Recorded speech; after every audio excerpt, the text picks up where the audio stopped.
करें। नेक्स्ट हम लोग करेंगे जीडीएम। जीडीएम होता है gestational diabetes mellitus. Gestational diabetes mellitus का मतलब उसको प्रेगनेंसी के पहले डायबिटीज़ नहीं था, प्रेगनेंसी के दौरान उसको डायबिटीज़ हुआ। तो वही डेफिनेशन क्या है?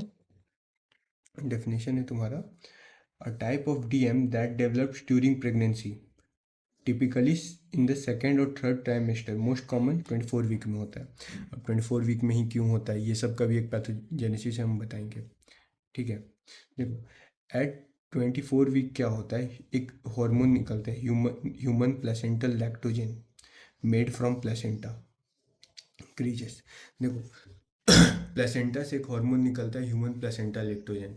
उसका जो अमाउंट होता है 24 वीक में वो बहुत ज़्यादा होता है। ठीक है, और उसका जो एक्शन है वो इंसुलिनेज एक्शन है। इंसुलिनेज एक्शन का मतलब वो इंसुलिन का अमाउंट कम करेगा बॉडी में। देखो होता क्या है, बॉडी में अगर इंसुलिन का अमाउंट कम, देखो इंसुलिन का काम क्या है, ग्लूकोज जो है तुम्हारा बॉडी में जो ब्लड सर्कुलेशन में उसको सेल में एंट्री दिलवाना। उसका काम किसका है? इंसुलिन का। अगर इंसुलिन का अमाउंट होगा तो तुम्हारा ग्लूकोज सेल में जा पाएगा? इंसुलिन का अमाउंट कम होगा तो सेल में नहीं जा पाएगा, सेल में नहीं जाएगा। अब सेल में नहीं जाएगा तो कहाँ रहेगा? सर्कुलेशन में। सर ब्लड में रहेगा। ब्लड में रहेगा तो ब्लड शुगर क्या होगा? बढ़ जाएगा। बढ़ जाएगा तो हम उसको क्या बोलेंगे? डायबिटीज़ हो गया। विच डिक्रीजेस इंसुलिन, यही लिखा हुआ है। At 24 week human placental lactogen made from placenta increases which has insulinase action which decreases insulin. यहाँ तो कोई दिक्कत कोई परेशानी? पक्का आगे बढ़े तो देखो वही ह्यूमन प्लेसेंटल लैक्टोजेन बढ़ गया तो इंसुलिनेज एक्शन होता है उसका। उसके कारण क्या हुआ? इंसुलिन का अमाउंट कम हो गया। इंसुलिन का अमाउंट कम हुआ तो शुगर का अमाउंट बढ़ गया। उसी दौरान 24 वीक के दौरान ईस्ट्रोजन और ग्रोथ हार्मोन और कॉर्टिसोल का भी अमाउंट ज़्यादा होता है। ये तीन का भी अमाउंट ज़्यादा होता है। इसका भी सेम एक्शन है, इंसुलिनेज एक्शन है। एक तो बहन HPL तो माँ ही चोद दिया था। उसके अलावा ये तीन हार्मोन और आ जाता है उस समय, और उसके साथ साथ उस समय इंसुलिन का रेजिस्टेंस भी हो गया। तो ये सब मिला के क्या हो गया, तुम्हारा इंसुलिन कम हो गया और तुम्हारा शुगर का अमाउंट बढ़ गया। फिर हम बोले भाई वो आपको तो डायबिटीज़ हो गया। इंक्रीज क्या? ऑल्सो इंसुलिनेज। अच्छा, और ये सब भी बढ़ जाएगा। हाँ, ये तीनों का अमाउंट बढ़ जाता है। ठीक है, अब आया एक क्लासिफिकेशन है, प्रीसीलिया वाइट क्लासिफिकेशन। प्रीसीलिया वाइट क्लासिफिकेशन है ना, देखो औरत दो तरह की हो सकती है, या तो जिसको पहले से डायबिटीज़ था वो भी तो प्रेग्नेंट हो सकती है ना। जिसको डायबिटीज़ का कॉम्प्लिकेशन था वो भी तो प्रेग्नेंट हो सकती है। और दूसरी जिसको डायबिटीज़ नहीं था, नॉर्मल थी, लेकिन अभी उसको हुआ। दो तरीके की हो सकती है। तो जो औरत जिसको डायबिटीज़ नहीं था, ठीक है, लेकिन प्रेगनेंसी के दौरान वो, उसको बोलेंगे हम जेस्टेशनल डायबिटीज मेलाइटस। उसको दो कैटेगरी में बांटे, कैटेगरी A1 और कैटेगरी A2। कैटेगरी A1 है मतलब उसका शुगर है कंट्रोल्ड विथ डाइट, उसका हम लोग डाइट मॉडिफाई किए, उसका शुगर कंट्रोल हो गया तो हम उसको कैटेगरी A1 में डालें, क्योंकि सबका मैनेजमेंट अलग अलग होता है इसलिए हमको कैटेगराइज करना पड़ता है। कैटेगरी A2 में हो गया शुगर कंट्रोल विथ इंसुलिन। यहाँ तक कोई दिक्कत? पक्का आगे बढ़े। एक होता है प्री जेस्टेशनल डायबिटीज मेलाइटिस, या फिर प्री एग्जिस्टिंग डायबिटीज मेलाइटिस, या ओवर डायबिटीज मेलाइटिस। इसका मतलब क्या है कि उसको पहले से था, उसके बाद हम लोग फिर उन लोग को कैटेगराइज करते हैं। कैटेगरी बी क्या होता है, उसको हम लोग डायग्नोसिस किए हैं लेकिन अभी 10 साल से कम ही हुआ है, मतलब 7 साल 8 साल टाइप्स हुआ है। या फिर कैटेगरी सी होता है जिसका 10 साल से 19 साल से डायबिटीज़ है। या फिर कैटेगरी डी जिसका 20 साल से ज़्यादा डायबिटीज़ है। कैटेगरी एफ होता है तुम्हारा, उसको क्या हो गया, नेफ्रोपैथी। मतलब देखो डायबिटीज मेलाइटिस का कॉम्प्लिकेशन होता है कि किडनी डैमेज होने लगता है, रेटिना डैमेज होने लगता है, हार्ट मसल्स डैमेज होने लगता है। तो अगर किडनी डैमेज होना शुरू हो गया तो कैटेगरी एफ, रेटिना डैमेज होना शुरू हो गया तो कैटेगरी आर, और हार्ट डैमेज शुरू होने गया है तो कैटेगरी एच। यहाँ तक आगे बढ़े।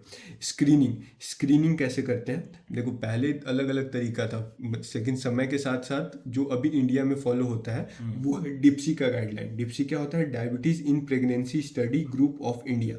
ठीक है, ये डिप्सी ये कब करते हैं? 24 वीक में। इसमें क्या करते हैं, नॉन फास्टिंग वुमेन को हम लोग 75 ग्राम ग्लूकोज दिए।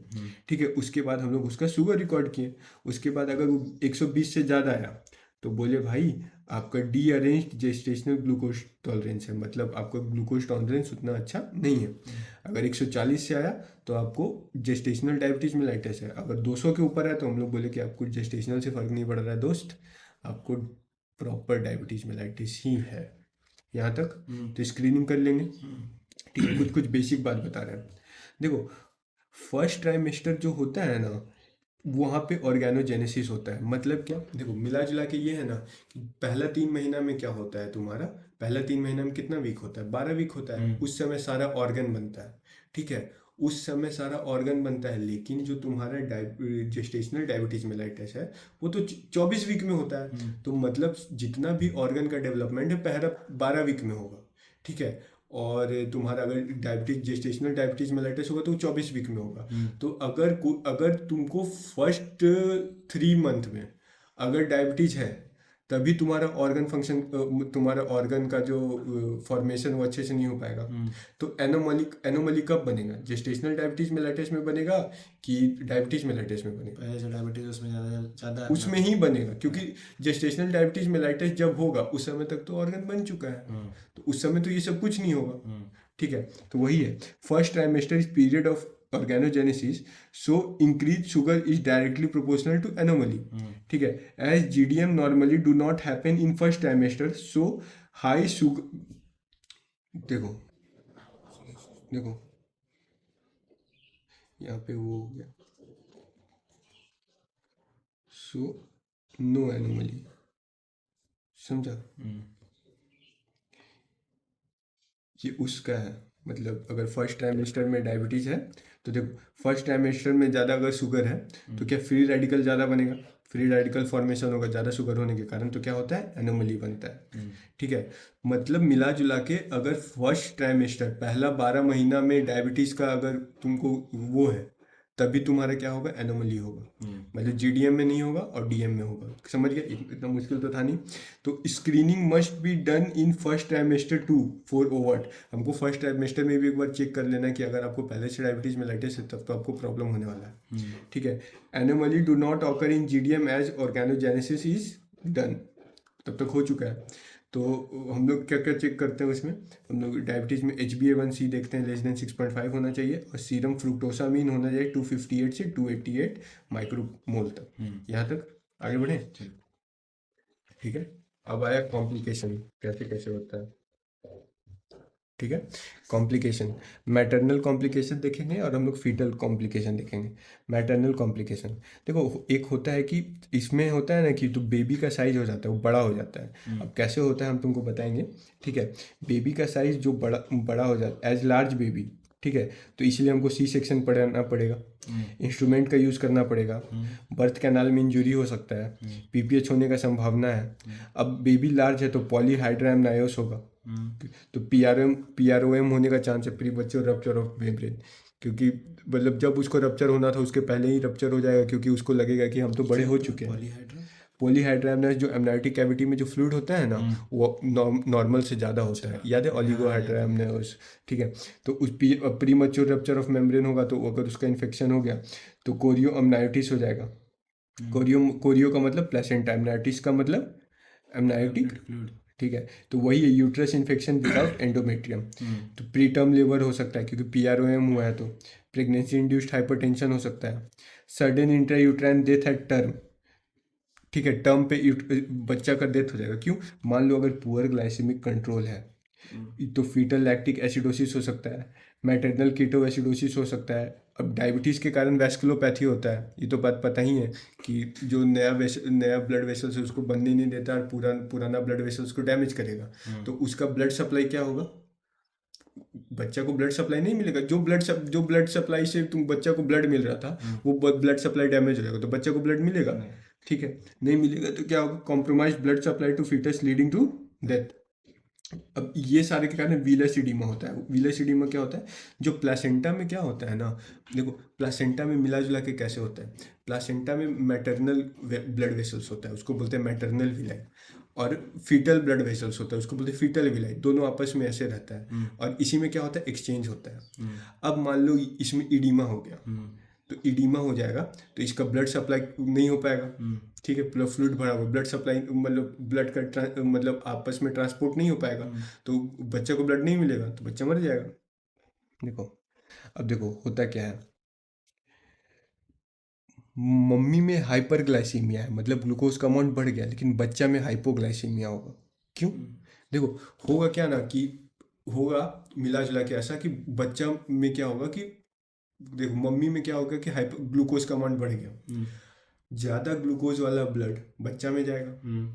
ठीक है, अब बच्चा बोलेगा यार मेरे में तो ज़्यादा ग्लूकोज वाला ब्लड आ रहा है, तो ये तो गलत बात है, तो हमको तो नॉर्मल ग्लूकोज चाहिए। तो बोला कि हम क्या करें, तो बोला तो हमको ग्लूकोज कैसे कम कर सकते हैं, तो बोला कि इंसुलिन अगर रहता तो सारा ग्लूकोज सेल के अंदर डाल देता, तो इंसुलिन बनाते तो मज़ा ही आ जाता। बोले ठीक है तो भाई, तो बोला इंसुलिन बनाते हैं।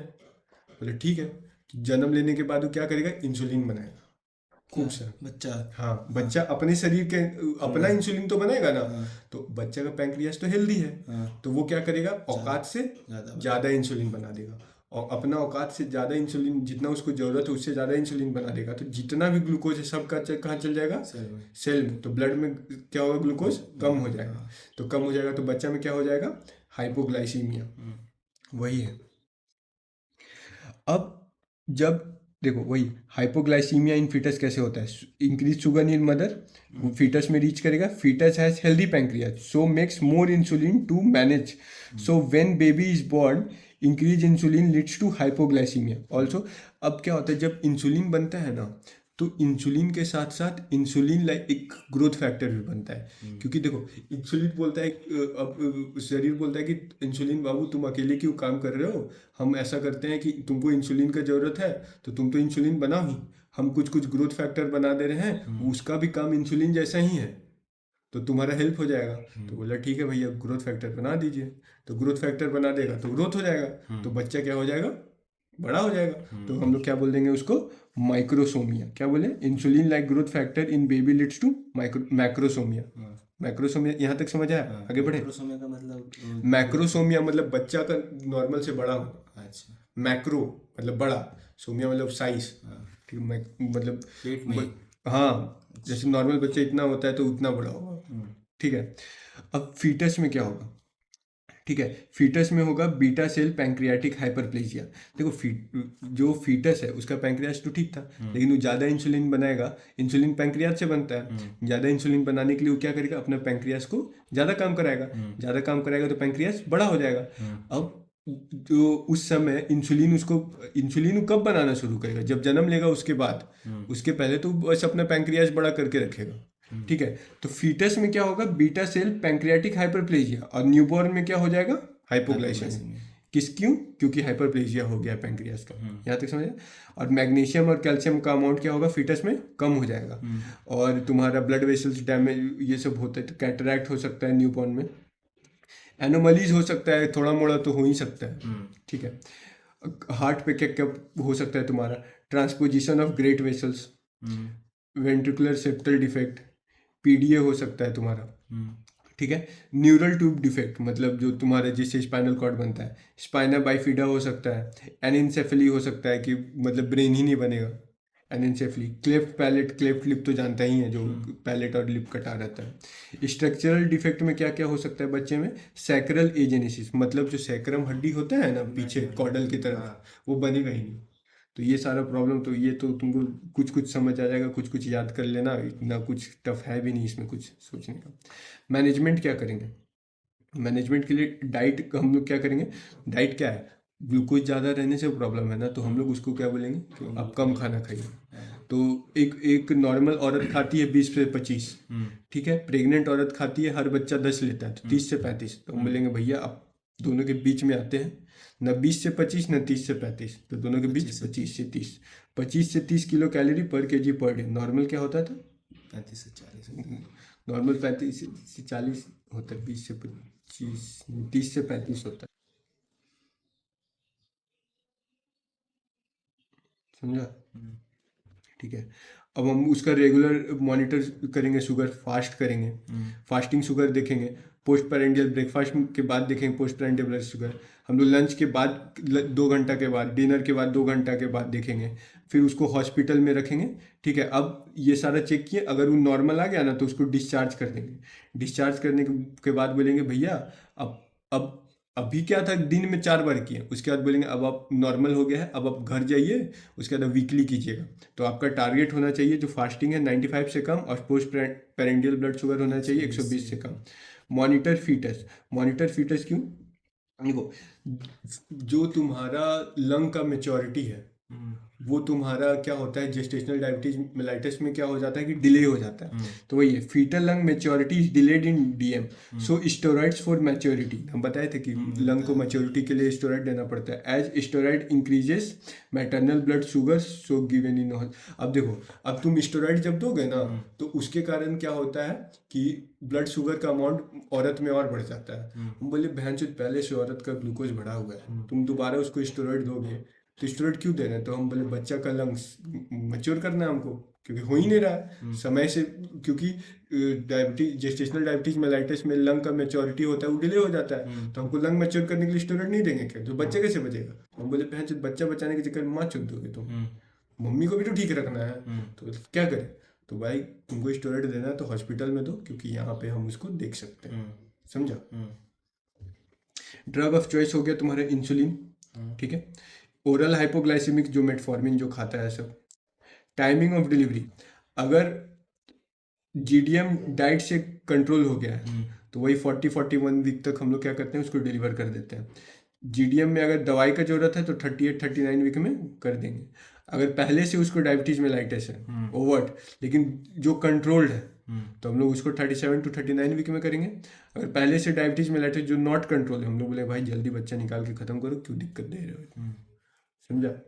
मतलब जितना हमारे लिए सिचुएशन इजी है उतना उसको हम समय तक आगे बढ़ने देते कि चलो ना भाई कोई दिक्कत नहीं है।